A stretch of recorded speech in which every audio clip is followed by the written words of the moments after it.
Let's start with Chris Paul in Houston. I always loved him. I've said, whereas Westbrook's a little like Bitcoin and cryptocurrency, it's a roller coaster ride. Chris Paul's sort of a 9-10% investment, great defender, smart kid, very efficient, never flashy. I know what I get. I know what my value is in return every year. I feel like a really, really great player finally found a non-dysfunctional organization with Daryl Morey, and this happens all over America to a lot of different people. What do you make of what Chris Paul did?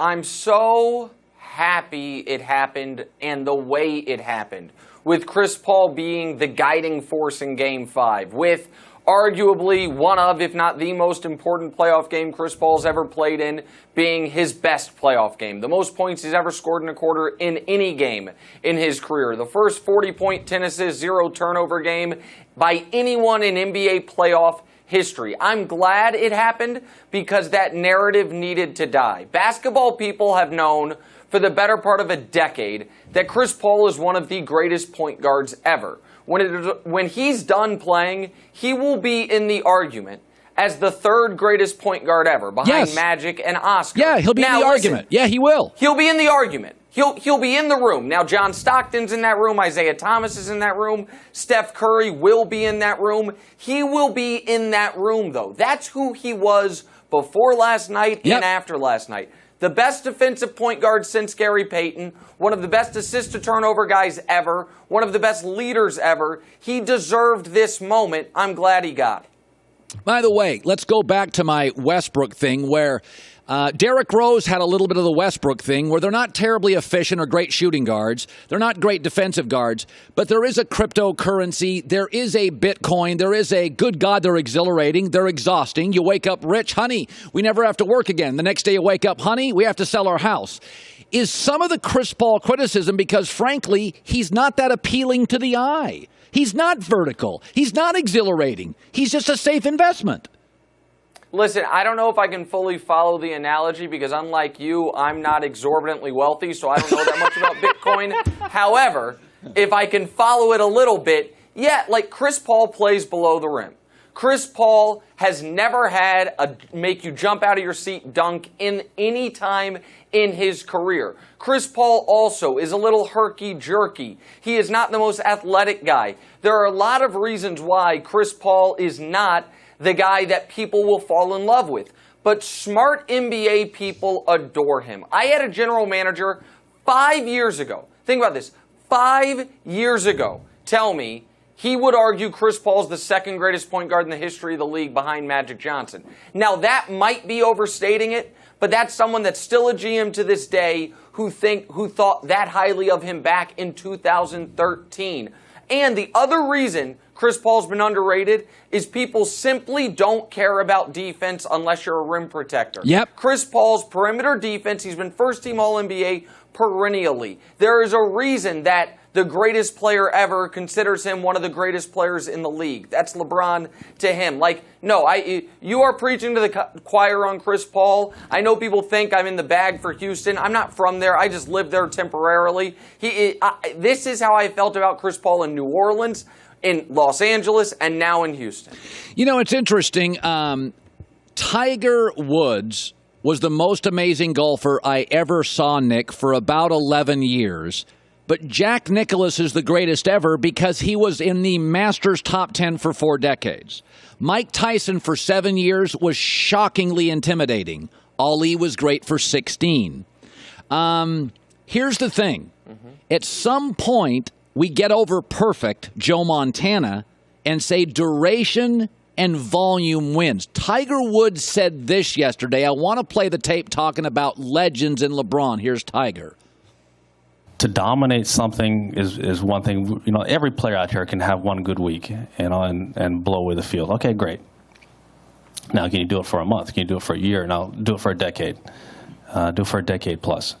And, you know, then they start separating, you know, what is truly great. And what LeBron has done for, 15 seasons now, it's just remarkable because it's that type of longevity, and to be able to be up for that long a period of time, and to be able to adjust as well, because we all know as we age that we're not going to be as athletic as we used to be, and so you have to do it different ways. And and to be fluid and adjust and still be that talented and that good. And hats off to not just LeBron, but a lot of the players, the people I just named. So again, now Michael had 8 years in which he won 6 titles. I believe we're getting to a point with Brady, with Jack Nicklaus. We're getting to a duration volume time with LeBron where the unthinkable is now discussed regularly. What do you make of Tiger's thoughts about LeBron could have another 5 years of this, Nick? Listen, when you are evaluating all-time greats, I hate to be so analytical about it, but it's something of a math equation. What is your apex? How long are you at the apex? So let me give you 2 NBA players that illustrate this perfectly with where their historical ranking is.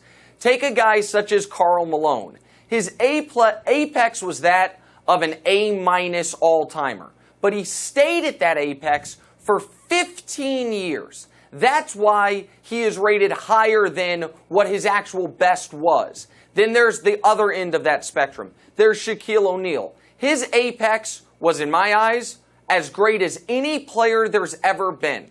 But he only stayed there for about 3 years. Yeah. That's why instead of being in the top 5, he's around 12 or 13. You have 2 guys whose apex was as high as anyone's ever, and their duration was as long as anyone's ever. LeBron and Kareem. LeBron, at the end of this year, Colin, will have more top 5 MVP finishes than Jordan had complete years in Chicago. Wow. This will be his 13th consecutive top 5 MVP finish. This year, he will break the all-time record for first-team All-NBAs at 11, breaking, I believe, it's Kareem's record. So even if you believe, I don't believe this, but even if you believe Jordan's apex was slightly higher than LeBron's, his duration is going to lap Jordan's. And accomplishments, team accomplishments, Jordan has him beat with the 6 rings. But by this time next year, LeBron will have scored more points. He already has more rebounds. He already has more assists. He already has more of everything in the counting stats in the playoffs. He already has more playoff wins. He already has a better box score plus minus, VORP, all the advanced statistics. And so, yeah, the accomplishments, aside from the team ones, he has him beat. The apex argument is very close, and the duration, it is not even close, which is why I told you, I think, almost exactly 2 years ago. The day LeBron walked off the court against the Warriors, beating the greatest team ever to complete the greatest 3-game stretch ever, that's the day he became the greatest player of all time. He is simply furthering the gap since then. Tonight, Philadelphia goes to Boston. I suspect it'll be close, and I suspect Boston wins narrowly, but this is not your typical 3-1 series. This could be 3-1 Philadelphia. I think they have a terrific future.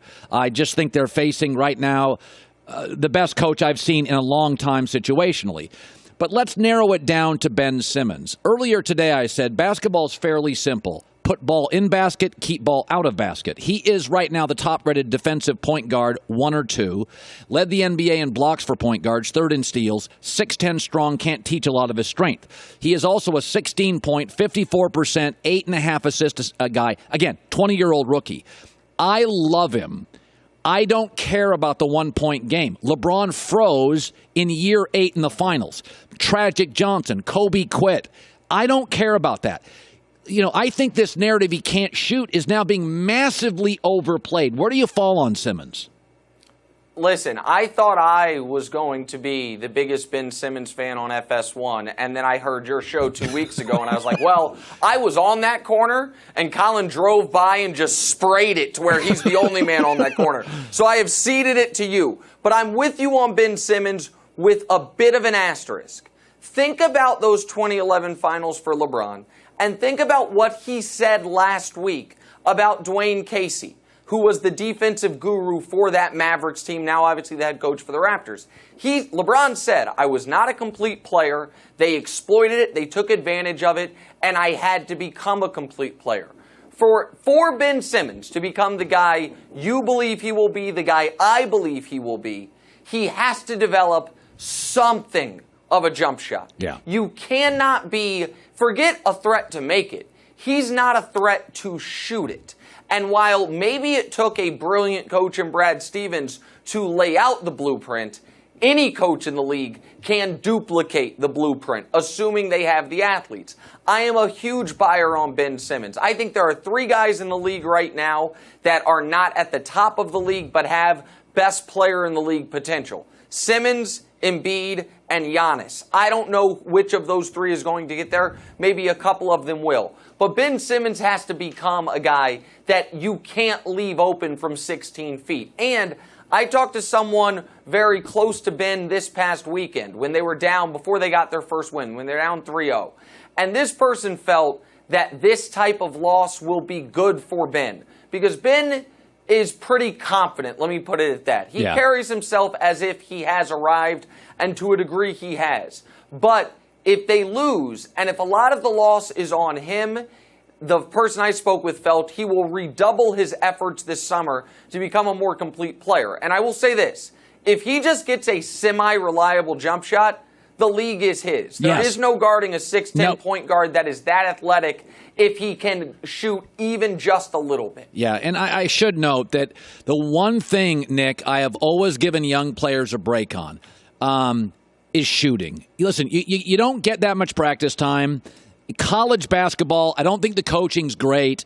You got classes, even if you're faking it. You go to the NBA, the one thing you can do by yourself or with a trainer is shoot. I've seen guys make big jumps. Jaylen Brown has made could not shoot at Cal. Is now Kawhi Leonard. Yes. How about Kawhi? Couldn't shoot.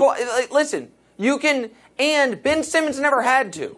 Why didn't Ben Simmons learn this before? Well, when you're this big and you've always played point guard, you don't need, young people don't like to work on things they're not good at, and they don't like to work on things they don't have to. He never had to pay a penalty for not being able to shoot. Right. Because he was always just the biggest, strongest, fastest guy out there. He's now paying that penalty. I think he will come back next year even better. Good seeing you, buddy. Nick Wright, first things first. Thanks. Yeah. You two, real quick, if I may, I'm sorry. Congratulations once again, Colin, on the Emmy nod. It was so important for the network. It was so well-deserved after your lifetime of work. I'm sorry you didn't get the win, but so congrats, man.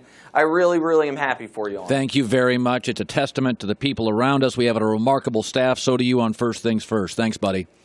Hi, everybody. Thanks for watching. Subscribe here to get the latest from the show. Also, be sure to check out more of the best clips from The Herd or go watch a few segments from other shows on FS1.